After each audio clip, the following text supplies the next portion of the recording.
Students, तो आइए continue करते हैं हमारे बेसिक टर्मिनोलॉजीज़ की ये सेकेंड वीडियो, जो कि है topic introduction to book keeping and accountancy से। तो हमारा नेक्स्ट टर्म है लायबिलिटीज़। लायबिलिटीज़ का मतलब बेसिकली क्या होता है, जो हम पर कर्जा है वो, राइट हमारे बिजनेस के ऊपर जो हमें किसी को पैसे पे करने बाकी है, तो वो हमारे लिए क्या होते हैं, liabilities. So amount payable by the business to other, right हो सकते हैं हमारे सप्लायर्स जिन्हें हमें पैसा देना है, या हमने बैंक से कोई लोन लिया हुआ है, हमें उनको पैसा लौटाना है। तो ये जो लोग होते हैं ये हमारे लिए क्या हो जाती है, लायबिलिटीज़ हो जाएगी, is known as liability, right. तो इट इज़ अ डेप्ट और amount due from the business to other, right ये जो है वो क्या है, अमाउंट है जो बिज़नेस को किसी बाहर वाले को पे करना बाकी है। किस चीज़ के लिए ये पैसे देना बाकी होगा, जो हमने बेनिफिट उनसे रिसीव किया होगा, राइट। और for the benefit received by the business, हमने उनसे गुड्स खरीदे थे उधार पे, अब हमें उनको पैसा लौटाना है। तो हमने कोई बेनिफिट रिसीव किया होगा उनसे और उसके लिए हमें उनको पैसे लौटाना बाकी है, तो वो हमारे लिए क्या हो जाते हैं, लायबिलिटीज़। एग्जाम्पल, बैंक से कोई लोन लिया हुआ है, क्रेडिटर्स यानी कि जो हमारे सप्लायर्स है, हमें उनको पैसा लौटाना बाकी है, राइट। बैंक ओवरड्राफ्ट यानी कि बैंक से कोई हमने ओवरड्राफ्ट फैसिलिटी अवेल की है, तो वो हमें लौटाना है। तो ये सारे हमारे लिए क्या हो जाते हैं, लायबिलिटीज़। अब इन लायबिलिटीज़ को भी एसेट्स की तरह एक क्लासीफाई किया गया है, राइट। सो यहाँ पे 3 टाइप के लायबिलिटीज़ हैं, फिक्स लायबिलिटीज़, करंट लायबिलिटीज़ और कंटीजेंट लायबिलिटीज़। तो आइए एक एक करके इन लायबिलिटीज़ के बारे में स्टडी करते हैं। सबसे पहला है फिक्स लायबिलिटी। तो फिक्स लायबिलिटी मतलब यहाँ पर टाइम से डिनोट किया गया है कि ऐसे कोई लायबिलिटीज़ जो हमारे बिजनेस में लॉन्गर पीरियड ऑफ टाइम तक होते हैं, उन्हें हम लोग कहते हैं फिक्स लायबिलिटी, राइट।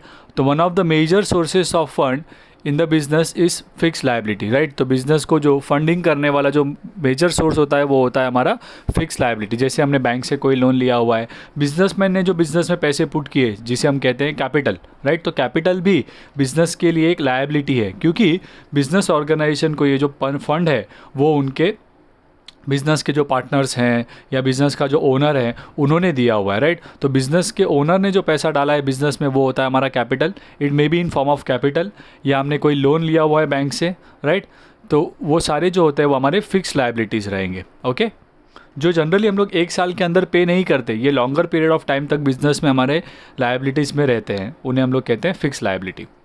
नेक्स्ट होते हैं करंट लायबिलिटीज़। करंट लायबिलिटीज़ मतलब शॉर्ट टर्म लायबिलिटीज़, जिन्हें हम लोग 1 साल के अंदर ही पे ऑफ करके कंप्लीट कर देते हैं, उन्हें हम लोग कहते हैं शॉर्ट टर्म लायबिलिटीज़, राइट, या करंट लायबिलिटीज़। तो short term liabilities payable within 1 year are called as current liabilities, right. तो ऐसे जो लायबिलिटीज़ जिन्हें हम लोग 1 साल के अंदर रीपे कर देते हैं, वो हमारे क्या होते हैं, करंट लायबिलिटीज़ होते हैं। दे arise from regular business activities. ये जो लायबिलिटीज़ जो है वो जनरली हमारे बिजनेस एक्टिविटी में डे टू डे में चलते रहते हैं, राइट। जैसे कि हमारे क्रेडिटर्स, हम लोग सामान उनसे खरीदते हैं, 1-2 महीने का उधार का टाइम लेते हैं और उन्हें 1-2 महीने में पे कर देते हैं, फिर और नया सामान उधार पे खरीदते हैं, राइट, फिर 1-2 महीने में उन्हें पे ऑफ कर देते हैं। तो ये जो सारी चीज़ें होती है जिन्हें हम लोग 1 साल के भीतर ही पे कर देते हैं, उन्हें हम लोग करंट लायबिलिटी कहते हैं, ठीक है। They are generally unsecured. Unsecured मतलब क्या, यहाँ पर हमें कुछ गिरवी रखने की ज़रूरत नहीं होती, राइट। ये अनसिक्योर्ड होते हैं। Example, creditors, bill payable etcetera, right. तो क्रेडिटर्स मतलब हमारे जो सप्लायर्स होते हैं, जो हमें गुड्स देते हैं, राइट, वो लोग हमारे लिए क्या है, करंट लायबिलिटी होंगे, बिकॉज हम लोग जनरली इन्हें 1 साल के अंदर ही क्या कर देते हैं, पे कर देते हैं। वैसे ही कोई बिल पेएबल, हमने किसी से उधार पे सामान खरीदा है और उन लोगों ने हमसे डॉक्यूमेंट साइन करवा के लिया है, तो वो जो डॉक्यूमेंट है उसे कहते हैं हम लोग बिल ऑफ एक्सचेंज, और वो हमारे लिए बिल पेएबल होगा अगर हमने एक्सेप्ट किया है कि हम पैसे देने वाले हैं। तो जनरली ये बिल जो ड्यूरेशन होता है वो 1 साल से कम का ही होता है, ओके। तो ये जो होते हैं हमारे सारे current liabilities. Next third type के लायबिलिटीज़ पर आ जाते हैं, दैट इज़ कंटीजेंट लायबिलिटी। अब कंटीजेंट लायबिलिटी का मतलब क्या है, ऐसे लायबिलिटीज़, राइट, जो अभी हमारे लिए कंफर्म नहीं हुए कि ये हम पर लायबिलिटी है, बट इन फ्यूचर ये हम पर कोई लायबिलिटी हो सकती है। तो ऐसी लायबिलिटीज़ को हम लोग क्या कहते हैं, contingent liability. So liability which may arise in future, अभी हम पर कोई लायबिलिटी नहीं है, बट इन फ्यूचर ये लायबिलिटी हो सकती है, डिपेंडिंग अपॉन हैपनिंग और non happening of certain event, right. कोई आने वाली इवेंट पर वो डिपेंड करेगा कि ऐसा कुछ होता है या नहीं होता, उसके ऊपर वो हम पे लायबिलिटी होगी या नहीं होगी। तो ऐसी लायबिलिटी को आज के डेट में कंटीजेंट लायबिलिटी कहा जाएगा, right. For example if I से, राइट, एग्जाम्पल क्या होते हैं उसके बारे में भी हम लोग डिस्कस करेंगे। जनरली इन लायबिलिटीज़ को हम लोग बैलेंस शीट में, राइट, बैलेंस शीट के बाहर नीचे फुट नोट में लिखा जाता है अलग से कि ऐसी कोई कंटीजेंट लायबिलिटी हम पर है। एग्जाम्पल, कोई pending suit in court right filed by a customer demanding compensation for adverse effect of product after use. For example अगर हमारा जो प्रोडक्ट है वो यूज़ करने के बाद किसी कस्टमर को राइट कुछ एडवर्स इफेक्ट हो गए, राइट साइड इफेक्ट हो गए प्रोडक्ट का, और उसने हमारे कंपनी पर क्या किया हुआ है, केस किया हुआ है कि मुझे 10 लाख रुपए चाहिए, ये जो मेरा नुकसान हुआ है उसके ऊपर। तो कंपनी में ये केस चल रहा है कोर्ट में, राइट कंपनी के ऊपर अभी लायबिलिटी नहीं है 10 लाख रुपए की, बट अगर कोर्ट में वो केस जीत जाता है कस्टमर तो हमें क्या हो जाएगी, 10 लाख रुपीज़ उसे पे करने पड़ेंगे, राइट। तो आज हम पर कोई लायबिलिटी नहीं है, बट इन फ्यूचर वो कोर्ट के केस के ऊपर डिपेंड करेगा, राइट। तो यहाँ पे कहा है ना हैपनिंग और non happening of certain event, वो कोर्ट के केस के ऊपर डिपेंड करेगा, अगर हम जीतते हैं या हारते हैं उसके ऊपर हम पे वो लायबिलिटी लागू हो सकती है, राइट। तो ऐसी लायबिलिटी को हम क्या कहते हैं, कंटीजेंट लायबिलिटी, ठीक है। तो यहाँ पर हमारा जो टॉपिक है लायबिलिटी और टाइप्स ऑफ लायबिलिटी कंप्लीट हो जाते हैं, राइट। नेक्स्ट टॉपिक पर आते हैं, that is capital expenditure. So capital expenditure मतलब क्या होता है, देखिए एक्सपेंडिचर का मतलब होता है खर्चा। कैपिटल एक्सपेंडिचर मतलब क्या, ऐसे खर्चे जिनका फ़ायदा आपको बिजनेस में लॉन्गर पीरियड ऑफ टाइम तक होता है उन्हें हम लोग कैपिटल एक्सपेंडिचर कहते हैं। तो जनरली जो भी बिजनेस में आप एसेट्स परचेस करते हो वो सारे एसेट्स आपको बिजनेस में लॉन्गर पीरियड ऑफ टाइम तक फ़ायदा देते हैं, राइट। तो ये जो एक्सपेंडिचर जो हम एसेट्स परचेस करने पर करते हैं उन्हें हम कहते हैं कैपिटल एक्सपेंडिचर, राइट। जैसे कि बिजनेस में हम लोग computer systems and all purchase कर रहे हैं, बिजनेस का ज़मीन खरीद लिया हमने, बिजनेस के अंदर जो बड़े बड़े मशीन्स खरीद रहे हैं हम लोग, ये सारे हमारे बिजनेस में लॉन्गर पीरियड ऑफ टाइम तक यूज़ होंगे, राइट। तो ये जो एसेट्स परचेस करने में आपने जो खर्चा किया है वो आपका कैपिटल एक्सपेंडिचर माना जाएगा, right. So this expenditure is incurred to acquired fix assets और to increase the value of asset, right. या तो उस एसेट का वैल्यू इंक्रीज करने के लिए आपको मदद करेगा, या तो आपने एसेट्स परचेस करने पर आपने जो खर्चा किया है ये आपके लिए कैपिटल एक्सपेंडिचर होगा। It gives benefit for a longer period of time. तो जैसे कि मैंने कहा, आपने फॉर एग्जांपल कोई मशीन परचेस की तो मशीन आपको 5 साल 10 साल तक बिजनेस में चलेगा, राइट। तो वो आप एक बार खर्चा करते हो बट उसका बेनिफिट आपको लॉन्गर पीरियड ऑफ टाइम तक मिलता है, राइट। और ये खर्चा जो है मशीन खरीदने में आपने 5 लाख रुपए जो खर्च किए हैं ये आपको बार बार 5 लाख रुपए नहीं देने, राइट, एक ही बार करना है। सो ये जो होते हैं वो नॉन रिकरिंग इन नेचर होते हैं। नॉन रिकरिंग मतलब बार बार रिपीट नहीं करने आपको ये खर्चे, ओके।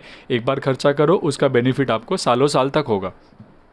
एग्जाम्पल, जैसे कि आपने कोई बिज़नेस के लिए फर्नीचर परचेस किया, राइट, या हमने बिज़नेस के लिए कोई मशीन परचेस की है, तो ये जो सारे होते हैं वो आपके कैपिटल एक्सपेंडिचर होंगे, राइट। या तो फिर आपने बिज़नेस में बिल्डिंग का एक्सटेंशन किया, मान लीजिए 2 फ्लोर का बिल्डिंग था आपका बिज़नेस का और आपने उसको 4 फ्लोर का कर दिया है और 2 फ्लोर ऊपर एक्सटेंड करवा दिए, तो ये आप एक्सटेंशन जो 2 फ्लोर का करोगे उसमें खर्चा आपको एक ही साल करना है बट उसका बेनिफिट आपको सालों साल तक होगा, राइट। तो वो भी कैपिटल एक्सपेंडिचर में आ जाएगा, ओके। नेक्स्ट आ जाते हैं, सेकेंड टर्म है हमारा रेवेन्यू एक्सपेंडिचर। रेवेन्यू एक्सपेंडिचर मतलब क्या हो गया, एक्सपेंडिचर मतलब अगेन एक्सपेंस है। रेवेन्यू एक्सपेंडिचर मतलब क्या है, ये कैपिटल एक्सपेंडिचर का अपोजिट है, राइट। कैपिटल एक्सपेंडिचर हम लोग एक बार इनकर करते थे और उसका बेनिफिट हमें सालों साल तक होता था, राइट। रेवेन्यू एक्सपेंडिचर क्या है कि आपको यहाँ पे बेनिफिट 1 साल से कम टाइम तक का ही मिलेगा, राइट। शॉर्ट टर्म बेनिफिट आपको मिलता है और ये खर्चे आपको बार बार इनकर करने पड़ते हैं अपने बिजनेस में। कैपिटल एक्सपेंडिचर में क्या था कि वो खर्चे आप बार बार इनकर नहीं करते थे, एक ही बार इनकर करते थे, benefit longer period of time तक मिलता था। यहाँ पर क्या है कि आपको ये खर्चे बार बार इनकर करने पड़ते हैं और 1 साल में ये रिपीट होते जाएंगे, राइट। सो जैसे कि हमारे बिजनेस का रेंट, राइट, वाटर, इलेक्ट्रिसिटी, ये सब हम लोग यूज़ करते रहेंगे तो उसका जो एक्सपेंसेस होंगे, वो एम्प्लॉयज़ को सैलरी पे कर रहे हैं, तो ये जो सारे खर्चे ये हमें बिजनेस में हर मंथ इनकर करने पड़ते हैं, राइट। तो रिपीटिंगली इनकर करने पड़ते हैं, इसीलिए इन्हें क्या कहा गया है, revenue expenditure. So revenue expenditure is a expenditure from which immediate और शॉर्ट टर्म बेनिफिट में be less than 1 year, right. इससे हमें क्या मिलता है, इमीडिएट या शॉर्ट टर्म बेनिफिट मिलते हैं और ये बेनिफिट जनरली 1 साल से कम टाइम तक के होते हैं, तो उन्हें हम लोग क्या कहते हैं, रेवेन्यू एक्सपेंडिचर कहते हैं, ठीक है। Next, they do not have future benefit. इनका कोई फ्यूचर बेनिफिट नहीं है, आपने 1 महीने के लिए अमाउंट स्पेंड किया है तो उसका बेनिफिट आपको 1 महीने तक ही मिलेगा, राइट। तो इनका कोई फ्यूचर बेनिफिट नहीं होता। They are normal day to day expenses of the business organization. ये हमारे बिजनेस के normal day to day expenses है जो हमें कंटिन्यूसली बिजनेस में करते रहने होंगे, राइट। द एग्जाम्पल, रेंट हो गए, सैलरी पे कर रहे हैं हम लोग, ये सारे हमारे रेगुलर एक्सपेंडिचर्स है जिन्हें हम लोग रेवेन्यू एक्सपेंडिचर कहते हैं, ओके। एंड थर्ड टाइप का एक्सपेंडिचर यहाँ पर है वो है डेफर्ड रेवेन्यू एक्सपेंडिचर। सो डेफर्ड रेवेन्यू एक्सपेंडिचर का मतलब क्या होता है, ये हमारे एडवांस एक्सपेंडिचर टाइप होते हैं, right. Any expenditure which is revenue in nature but benefit of which, right, revenue in nature मतलब बार बार होने वाले खर्चे ही हैं ये, बट हम लोग उन्हें एक टाइम पे कर देते हैं और उसका फ़ायदा हमें आने वाले सालों में मिलते जाता है, right. But benefit of which is not exhausted within 1 year is called as deferred revenue expenditure. For example, right, हमने कोई एडवर्टाइजिंग करनी है मान लीजिए, और वो हमने क्या किया, 5 साल 6 साल के लिए हमने कॉन्ट्रैक्ट ले लिया है कि हम लोग ही ये पर्टिकुलर प्लेस पर एडवर्टाइज़ करेंगे। तो 6 साल के लिए हमने एक बड़ा अमाउंट हमने पहले से भर दिया है। तो वो जो अमाउंट हमने पहले से भर दिया है 6 सालों के लिए, उसका बेनिफिट मुझे आने वाले सालों में मिलते जाएगा, राइट। और जनरली ये एडवर्टाइजिंग में हर मंथ भी भर सकता था, ओके, बट मैंने क्या किया है, एडवांस में भर दिया है। तो ये जो एडवांस में मैंने भर दिया है उसे क्या कहा जाएगा, डेफर्ड रेवेन्यू एक्सपेंडिचर, राइट। तो हम लोग एक बार इन एक्सपेंडिचर को स्पेंड करते हैं। फॉर एग्जांपल, मैंने मान लीजिए 6 सालों के लिए 6 लाख रुपए दे दिए, तो हर साल का उसमें 1-1 लाख रुपए हैं। तो इन एक्सपेंडिचर को मैं क्या करूँगा, हर साल में थोड़ा थोड़ा करके बाद में क्या करूँगा, शो करूँगा, जिसे कहा जाएगा राइट ऑफ करना, ओके। तो जनरली ये जो एक्सपेंडिचर्स होते हैं वो आपके हैवी एडवर्टाइजमेंट एक्सपेंडिचर्स होते हैं, ओके। तो एक्सपेंडिचर जिनको आप एक बार स्पेंड करते हो, ये रेवेन्यू एक्सपेंडिचर टाइप ही है, इसे आप हर महीने पे कर सकते हैं, लेकिन आपने उसे क्या कर दिया, एक साथ पे कर दिया और उसका बेनिफिट आपको सालों साल तक मिलने वाला है, तो उसे हम लोग कहेंगे deferred revenue expenditure, okay.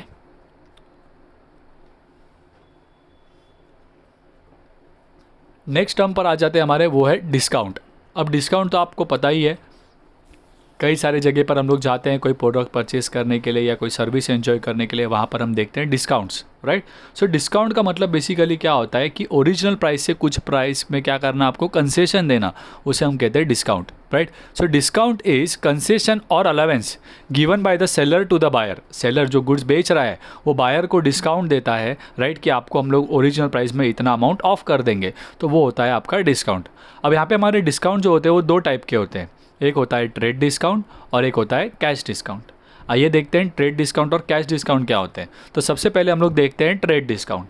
So trade discount का मतलब क्या होता है, ये वो डिस्काउंट है जो सेलर बायर को देता है फॉर बल्क परचेस। जब आप लॉट में सामान खरीद रहे हो और आप कुछ डिस्काउंट मांगते हो, बोले कि अरे मैंने इतना सारा क्वांटिटी में खरीदा, मुझे कुछ प्राइस में कम करो, तो वो जो डिस्काउंट दिया जा रहा है बिकॉज आप लॉट में सामान खरीद रहे हो, उसे हम कहेंगे trade discount. It is allowance given on list price of the goods. मतलब लिस्ट प्राइस मतलब MRP, जैसे कि ओरिजिनल प्राइस जो है प्रोडक्ट का, उसके ऊपर आपको कुछ डिस्काउंट दिया जा रहा है, तो उसे हम कहेंगे list discount, okay, sorry, list price पे दिया जा रहा है, उसे हम कहेंगे trade discount. This discount is allowed at the time of purchase sales of goods. Generally ये कब दिया जाएगा, परचेस और सेल ऑफ गुड्स के वक्त, राइट। सर्विसेज के लिए ट्रेड डिस्काउंट नहीं होता। Trade discount does not appear in the books of accounts. जब हम लोग बुक्स ऑफ अकाउंट्स में इसकी जर्नल एंट्री पास करते हैं, बुक कीपिंग करते हैं, उस समय हम लोग ये जो ट्रेड डिस्काउंट है वो शो नहीं करते, यानी कि एंट्री में ट्रेड डिस्काउंट करके इस तरह से कोई अकाउंट शो नहीं किया जाता, ओके। सो ये चीज़ें आपको याद रखनी है। नेक्स्ट है हमारा कैश डिस्काउंट। कैश डिस्काउंट नाम से आपको पता चलेगा यहाँ पर कि ये कैश पेमेंट के लिए डिस्काउंट दिया जा रहा है। अगर आप ऑन द स्पॉट पेमेंट करने के लिए रेडी हो तो आपको कुछ डिस्काउंट दिया जाएगा, उसे हम कहेंगे cash discount, right.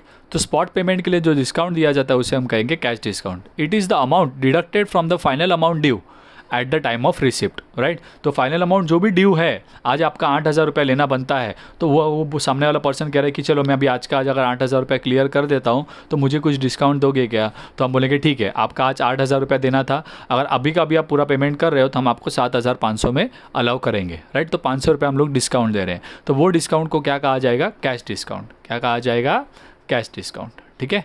So it is a concession given to encourage prompt payment. सामने वाला पर्सन जो है वो पूरा का पूरा पेमेंट अभी कर दे, तो उसके लिए हम लोग ये डिस्काउंट उन्हें देते हैं, तो उसे हम लोग कहेंगे cash discount, okay. Cash discount is calculated after deducting trade discount. Trade हम लोगों का जो लिस्ट प्राइस है, ओरिजिनल प्राइस है, उसमें से हम लोग पहले ट्रेड डिस्काउंट माइनस करते हैं। वो अमाउंट माइनस करने के बाद जो आपको अमाउंट मिला है वो आपका अमाउंट ड्यू है, और उस अमाउंट के ऊपर आपको क्या दिया जाता है, कैश डिस्काउंट दिया जाता है, ओके। और cash discount appears in the books of account. Trade discount में क्या था कि वो हमारे बुक्स ऑफ अकाउंट में शो नहीं होता, बट कैश डिस्काउंट जो है वो हमारे बुक्स ऑफ अकाउंट में शो होगा। तो जब भी कोई कैश डिस्काउंट दिया जाता है तो हम लोग डिस्काउंट करके शो करते हैं कि इतना अमाउंट कैश डिस्काउंट करके शो किया गया है, ओके। नेक्स्ट है सॉल्वेंट एंड इंसॉल्वेंट। अब सॉल्वेंट और इंसॉल्वेंट का मतलब क्या होता है, देखिए आपने स्कूल टाइम्स में सॉल्वेंट इंसॉल्वेंट पढ़ा होगा, राइट। बट यहाँ पे सॉल्वेंट इंसॉल्वेंट का मीनिंग थोड़ा सा अलग है। सॉल्वेंट मतलब वो पर्सन कहा जाएगा इफ़ अ पर्सनस एसेट्स, यानी कि उसके properties are more than is liability, यानी कि उस पर जो कर्जे हैं वो, अगर उसकी प्रॉपर्टीज़ उसके कर्ज़ों से ज़्यादा है, राइट, और इक्वल है तो उसे हम लोग क्या कहेंगे, solvent. For example if I see कि एक पर्सन है, उसके पास 10 लाख रुपए की प्रॉपर्टी है और उसके ऊपर 3 लाख रुपए के लायबिलिटीज़ है। इसका मतलब क्या है, उसके लायबिलिटीज़, उसके कर्जे उसके प्रॉपर्टी से ज़्यादा है, उसके कर्जे उसके प्रॉपर्टी से कम है, राइट। तो प्रॉपर्टी का वैल्यू ज़्यादा है, एसेट्स उसके ज़्यादा है, तो ऐसे पर्सन को हम लोग क्या कहेंगे, सॉल्वेंट कहेंगे। मतलब वो इस पोजीशन में है कि वो सारे अपने जो कर्जे हैं, सारे अपने जो डेब्ट्स है वो पे ऑफ कर सकता है, तो ऐसे पर्सन को हम लोग क्या कहेंगे, सॉल्वेंट। तो if a person is in position, वो इस पोजीशन में है कि वो अपने सारे लायबिलिटीज़ पे कर सकता है, उसके एसेट्स उसके लायबिलिटीज़ से ज़्यादा है, तो उसे हम लोग क्या कहेंगे, सॉल्वेंट, राइट। और इसी का अपोजिट इंसॉल्वेंट होगा, राइट। यानी कि ऐसा कोई पर्सन जिसकी लायबिलिटीज़ उसके एसेट से ज़्यादा है, उसके ऊपर कर्जा ज़्यादा है, एसेट्स कम है, उसके सारे प्रॉपर्टीज़ का वैल्यू 5 लाख रुपए है, लेकिन उसके ऊपर लायबिलिटी 8 लाख रुपए की है, तो वो इस पोजीशन में नहीं है कि वो अपने सारे लायबिलिटीज़ पे कर पाए, right. He is not in position to pay off his debts, वो अपने सारे डेट्स पे नहीं कर पाएगा, तो ऐसे पर्सन को हम लोग क्या कहेंगे, इंसॉल्वेंट कहेंगे। क्या कहेंगे, इंसॉल्वेंट। वो बैंकरप्ट है, उसके पास पैसे बचे ही नहीं है अभी। ओके, क्लियर हुए ये टर्म्स, सॉल्वेंट और इंसॉल्वेंट। नेक्स्ट टर्म पर आते हैं, accounting year.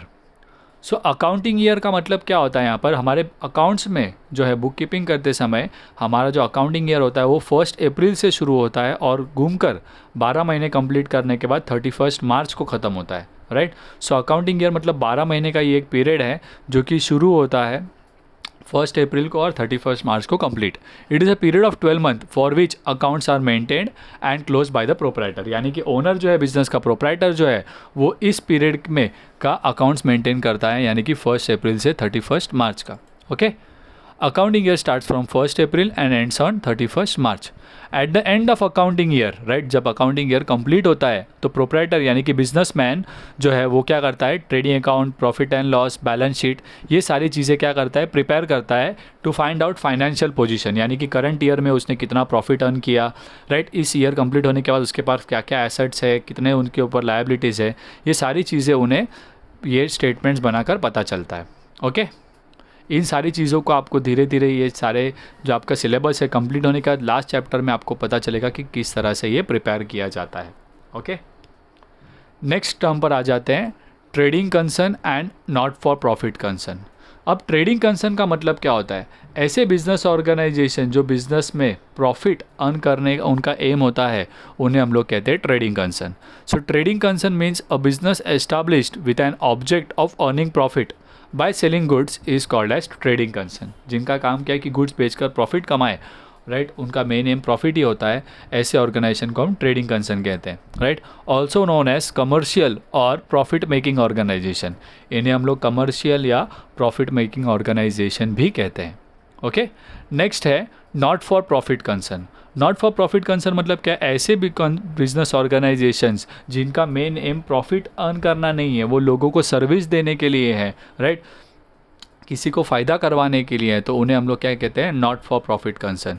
It is organization, right, not established for making profit, ये प्रॉफिट अर्न करने के लिए नहीं है, ये किसके लिए है, पब्लिक को सर्विस देने के लिए, राइट। जैसे कि स्कूल्स, हॉस्पिटल्स, स्पोर्ट्स क्लब, ये लोगों का इनका एम होता है कि ये लोगों को कुछ बेनिफिट दे, राइट, कम दाम में लोगों का ऑपरेशंस करना, राइट। ये सारी चीज़ें, ऐसी ऑर्गेनाइजेशन जो रहेंगी जो प्रॉफिट के लिए काम नहीं करती, उन्हें हम लोग क्या कहेंगे, not for profit concern.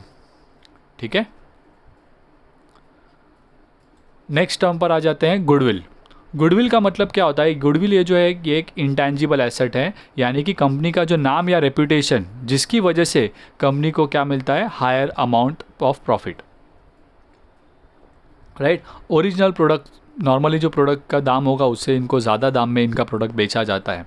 Okay, it may be due to favourable location, availability of skill of employees, quality of product and services and customer satisfaction. आपने देखा होगा कि कई सारे प्रोडक्ट होते हैं ऐसे ब्रांडेड, राइट, जिनके दाम नॉर्मल प्रोडक्ट से क्या होंगे, ज़्यादा होंगे। जैसे कि नॉर्मल कपड़े आप देखेंगे तो नॉर्मल जीन्स आपको 1000 तक मिल जाता होगा, बट कुछ ऐसे ब्रांडेड कंपनीज होंगे जो अपने जीन्स 3000 4000 के सेल करते हैं, राइट। तो उनके क्या होती है कि उनकी कंपनी की रेपुटेशन की वजह से वो अपना प्रोडक्ट जो है वो इतने अच्छे दामों में बेचते हैं, राइट। बट ये जो है वो कंपनी का नाम या रेपुटेशन जो उन्होंने बनाया है, ये कोई टेंजिबल चीज़ नहीं, ये उनको दिखती नहीं है, लेकिन इनको कंपनीज़ को इनका मॉनेटरी बेनिफिट मिलता है, इसीलिए इन्हें इनटेंजिबल एसेट कहा जाता है।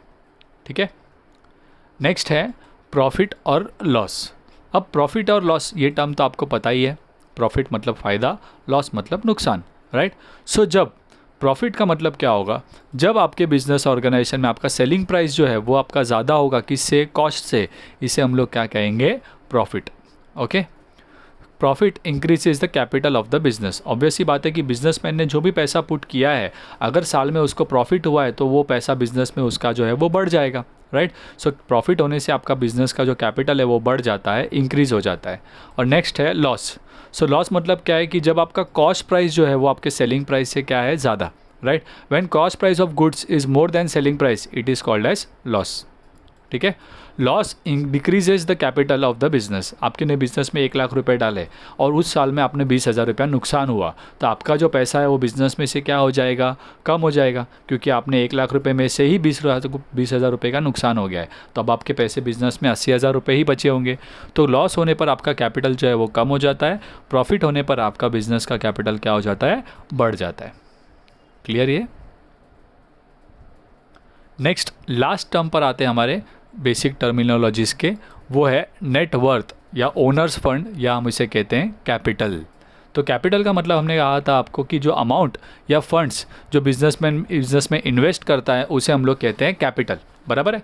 बट यहाँ पे उसी को नेट वर्थ या ओनर्स फंड भी कहा जाता है। देखिए बिजनेस में जो भी पैसे आते हैं, राइट, पहला तो है ही कि द अमाउंट और funds provided by the proprietor यानी कि owner in the business is called as capital, उसे हम लोग कैपिटल कहते हैं। बट यहाँ पे देखिए अभी यहाँ पे एक और एक अलग टर्म अलग तरीके से आपको यहाँ पे समझाया गया है, अलग पॉइंट ऑफ व्यू से। अब हमारे बिजनेस के जो एसेट्स यानी कि प्रॉपर्टीज़ एंड ऑल है, बिजनेस का ज़मीन, बिजनेस का मशीन, राइट, ये सारी जो चीज़ें हैं जो बिजनेस की है वो 2 चीज़ों से बनी होती है, एक बिजनेस के ओनर के पैसे से और एक बाहर वालों के पैसे से, राइट। तो अगर हम लोग टोटल बिजनेस के प्रॉपर्टीज़ में से, राइट, अगर मैं कहता हूँ कि बिज़नेस की 10 लाख रुपए की प्रॉपर्टी है, बट इसमें से जो 6 लाख रुपया तो है वो बैंक से लिया गया है, यानी कि लायबिलिटी हमारी, तो वो 6 लाख रुपये अगर मैं माइनस कर देता हूँ तो मुझे ये पता चलेगा कि हाँ ओनर का इसमें 4 लाख रुपया है, राइट, यानी कि कैपिटल जो है उसका 4 लाख रुपए जो उसने इन्वेस्ट किए, राइट। तो वो पैसा जो है जो हम लोग एसेट्स माइनस लायबिलिटी करके निकालते हैं उसे हम कहते हैं नेटवर्थ, उसे हम क्या कहते हैं, नेटवर्थ। इसीलिए कहा गया है the excess amount of assets over liability. हमने कैपिटल का जब डेफिनेशन देखा था तभी भी ये आया था एसेट्स माइनस लायबिलिटी, बट तब हमने एसेट्स क्या होता है, लायबिलिटी क्या होता है, ये सब चीज़ें नहीं पढ़ी थी। अब आपको ये चीज़ें पता है, ठीक है। सो लायबिलिटीज़ मतलब क्या होता है, जो पैसा बिजनेस का नहीं है बाहर वालों का है। तो एसेट जो भी हमारे प्रॉपर्टीज़ वो सब बिजनेस के हैं, वो 2 जन के पैसे से आएंगे, प्रोप्राइटर ओनर के खुद के पैसे से या हमने किसी बाहर वाले के पैसे से लाया है। तो अगर बाहर वाले का जो पैसा है यानी कि लायबिलिटीज़ है वो मैं माइनस कर देता हूँ हमारे सारे बिजनेस के एसेट्स में से, तो हमारा पैसा कितना है वो पता चलेगा, यानी कि कैपिटल कितना है, ओनर्स फंड कितना है या नेटवर्थ, राइट, तीनों एक ही नाम है। ओके, इसीलिए राइट ओनर्स फंड या नेटवर्थ को कहा गया है एसेट्स में से लायबिलिटीज़ माइनस करेंगे तो हमें पता चलेगा कि ओनर का फंड इसमें कितना है, ठीक है। सो नेटवर्थ इंक्लूड्स, नेटवर्थ का मतलब क्या होता है, एसेट्स, और इसमें कैपिटल और रिजर्व भी आते हैं, राइट। ये भी आपको याद रखना है कि आप जो नेटवर्थ बोलते हो इसमें अपना बिजनेसमैन का जो कैपिटल है और उसने जो भी प्रॉफिट्स में से हर साल थोड़ा पैसा बचाया हुआ है, जो रिजर्व्स रखे हुए हैं, वो भी ओनर का ही पैसा है, राइट। तो नेटवर्थ में कैपिटल और रिजर्व ये दोनों चीज़ें आती हैं। ओके, तो इसी के साथ साथ हमारे सारे जो बेसिक टर्मिनोलॉजीज है वो कंप्लीट हो जाते हैं और ये वीडियो हम यहाँ पर कंप्लीट करेंगे। अगर आपको हमारे वीडियोस पसंद आते हैं तो हमारे वीडियोस को लाइक करें, हमारे चैनल को सब्सक्राइब करें और अपने फ्रेंड्स के बीच इन्हें शेयर ज़रूर करें ताकि उन्हें भी इनका बेनिफिट्स मिलता रहे। Bye bye, take care.